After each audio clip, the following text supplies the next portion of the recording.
আজকে আমি এই যে মজাদার ৩টা খাবারের আইটেম তৈরি করছি। এখানে আমি এই যে বড় মুরগির মোটা চামড়াগুলা একদম তেলে ভাজা ভাজা করছি সব ধরনের মশলা দিয়া।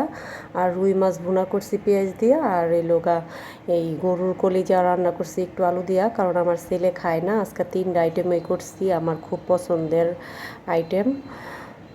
আসসালামু আলাইকুম, আশা করি সবাই ভালো আছেন, অনেক অনেক ভালো আছেন। আলহামদুলিল্লাহ, আমরাও অনেক ভালো আছি।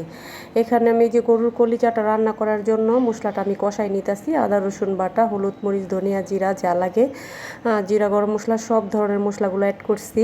আর মশলাটা কষাই নিতেছি। আর আমি ওই চুলায় ওই যে মুরগির চামড়িগুলো সুন্দর করে ধুয়ে বেছে আগে একটু পোড়া দিয়ে নিচ্ছি, নিয়ে আমি ওই জায়গায় ভাজতে দিছি। না ভাজলে একদম তেল কাইসটা তেল তেল হয়ে যায়, কেমন জানি লাগে।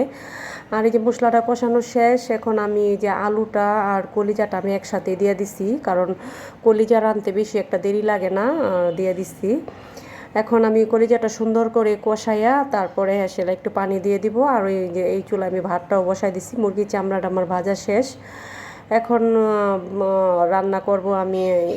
ঢাকনা করে দিব। ঢাকনা করে দেওয়ার পর একটু হয়ে গেলে আমি একটু জিরার গুঁড়া দিয়ে দিব। এই যে দেখেন, একটু ঝোল রাখবো, কারণ আজকে আমি ডাল রান্না করব না, কারণ আমার ছেলে আবার একদম শুকনো তরকারিটা খেতে চায় না। আর কলিজা তো ওর একদম পছন্দই না, ও খেতেই চায় না। কলিজা রান্না করা শেষ। এই যে আমি মুরগি চামড়িগুলো ওই চুলা আমি ভাজা নিছিলাম। এখন আমি এটার মধ্যে পেঁয়াজ, তারপরে আমি গরম মশলা, তেজপাতা আর হলুদ মরিচ, আদা রসুন বাটা সব দিয়ে সুন্দর করে ভাজি করে নিব। এইভাবে চামড়া ভাজলে অবশ্য খুব খেতে ভালোই লাগে, কিন্তু রান্না করে চামড়া কেমন জানি লাগে, একটু খেতে মন চায় না। তাই ভাবলাম আমি এইভাবে ভেজে রান্না করে দেখি কেমন লাগে। এই তো আদা রসুন বাটা সব ধরনের ময় মশলা সব একটু ঝাল ঝাল করে করব, একটু ভাজা ভাজা করে নিব। এখন আমি এই যে লেড়ে চেড়ে দিব, পানি দিব না, সামান্য পরিমাণ একটু পানি দিব মশলাটা একটু সল্প নরম হওয়ার জন্য। আর এই যে ভাজা ভাজাই করব।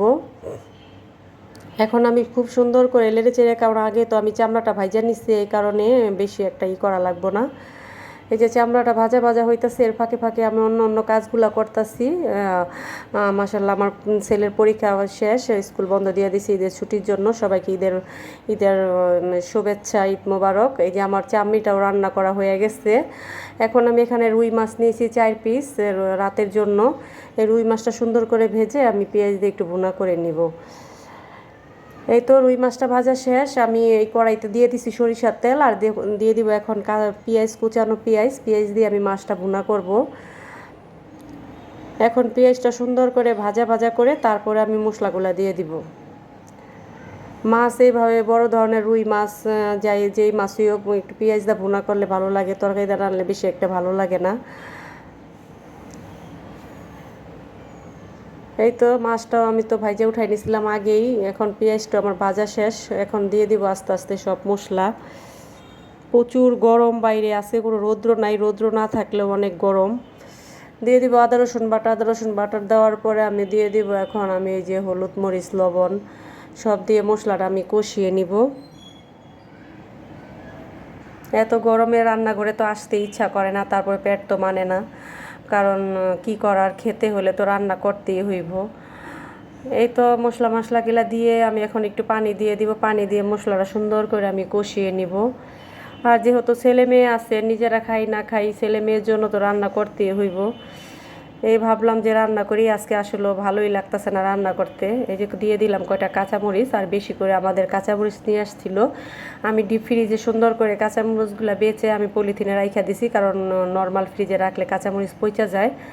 এখন আমি দিয়ে দিব, মশলাটা কষানো শেষ, মাছটি দিয়ে দিব। মাছটি দিয়ে আমি হালকা পরিমাণে পানি দিব, পানি দিব না, অল্প পানি দিয়ে দিব, কারণ এটার মধ্যে কোনো ঝোল থাকবো না। এই যে দেখেন, আমি অল্প পরিমাণে পানি দিয়ে দিলাম। জানি না রান্নাটা কেমন হয়েছে, এখনও খেয়ে দেখি নাই। মনে হয় মাশাল্লাহ খুব ভালোই হয়েছে, তরকারির কালারটা অনেক সুন্দর, ভালোই হয়েছে। আর দেখবেন আমার ভিডিওটা দেখে ভালো ভালো কমেন্ট করবেন, ব্যাড কোনো কমেন্ট করবেন না। আর এত গরমে আর কি কি রান্না করব, ভাবলাম এই রান্না করি আজকে। রান্নাটা প্রায় কমপ্লিট শেষ। এখন আমার অন্য কাজ আছে, আমি কাজগুলো সেরে নিব। প্রতিদিনই আমার অন্য অন্য কাজগুলো থাকে সংসারে। ছেলে মেয়ে আছে দুইটা, খুব নোংরা করে রাখে, দুইটা ঘর আমার পরিষ্কার করতে হয় সুন্দর কইরা। এই দিয়ে দিলাম এখন একটু জিরার গুঁড়া। সবাই ভালো থাকবেন, আল্লাহ হাফেজ, দেখা হবে অন্য কোনো ভিডিওতে।